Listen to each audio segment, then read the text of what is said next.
के सामूहिक इस्तीफा देने आए हैं।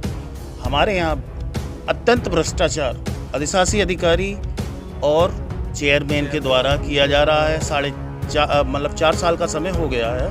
कोई किसी भी वार्ड में किसी भी तरह का कोई कार्य नहीं किया। सभासद एकता जिंदाबाद, सभासद एकता जिंदाबाद, सभासद एकता जिंदाबाद, हमारी मांगे पूरी करो। 21 लोग आए हैं जसवंत नगर नगरी पालिका परिषद जसवंत नगर से आए हैं। हमारे यहाँ अत्यंत भ्रष्टाचार अधिशासी अधिकारी और चेयरमैन के द्वारा किया जा रहा है। 4 साल का समय हो गया है। कोई किसी भी वार्ड में किसी भी तरह का कोई कार्य नहीं किया। गाड़ियां ली गई उसमें बिना जैम के, जिसमें जैम नहीं था, जैम के बिना टेंडर डाले गए। अपने उन लोगों को, अपने सगे रिश्तेदारों को नौकरियां, जो पुराने कर्मचारी थे उनको सैलरी भी नहीं मिल पा रही है। ये तो बहुत ही ज़्यादा भ्रष्टाचार है। और चेयरमैन भी अपने परिवार के भाई को लगाए हुए हैं, परिवारी सदस्य लगाए हुए हैं। पता ही नहीं चलता है वो सैलरी उनको मिल रही है। यही नहीं मालूम पड़ता है कि प्रस्ताव में मीटिंग में हम लोग वो मांगते थे वो भी नहीं मिलता। इससे भी ज़्यादा आहत हैं कर्मचारियों से।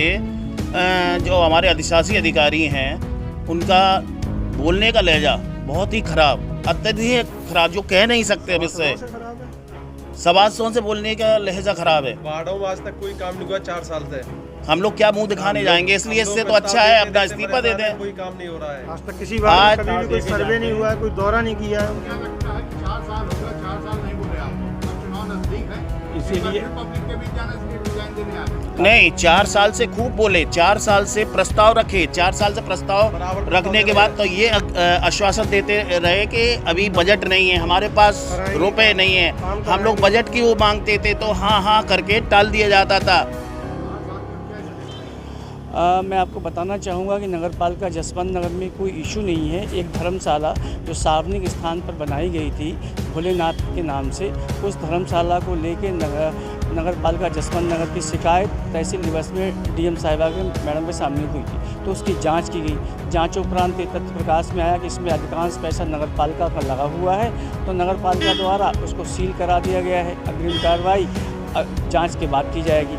अब उस प्रकरण को अपने पक्ष में करने के लिए कुछ लोगों को धन का लालच देके इन लोगों और दबाव बनाने की रणनीति के तहत इन लोगों को डीएम मैडम के सामने लाया गया है, ताकि इस्तीफे की धमकी देके ये जो गैरकानूनी काम हमने रुकवाए हैं इसको पुनः चालू किया जा सके। तो कोई बात नहीं, हम डीएम मैडम को सारे तथ्य उनके सामने रखेंगे और जो भी तथ्य हैं वो उसके अनुसार आगे कार्रवाई होगी। नगर पालिका के सामने कोई संकट नहीं होगा। अगर इस्तीफे मंजूर हो जाएंगे तो 6 महीने के अंदर अंदर नवीन चुनाव हो जाएंगे उसमें। अगर ये जो लोग इस्तीफा दे रहे हैं और संतुष्ट नहीं है तो इस्तीफा देने का अधिकार है उनको, और अधिकार अगर उनका इस्तीफा स्वीकार होता है तो जो राज्य निर्वाचन आयोग है उसके लिए तत्संबंधी व्यवस्था करेगा।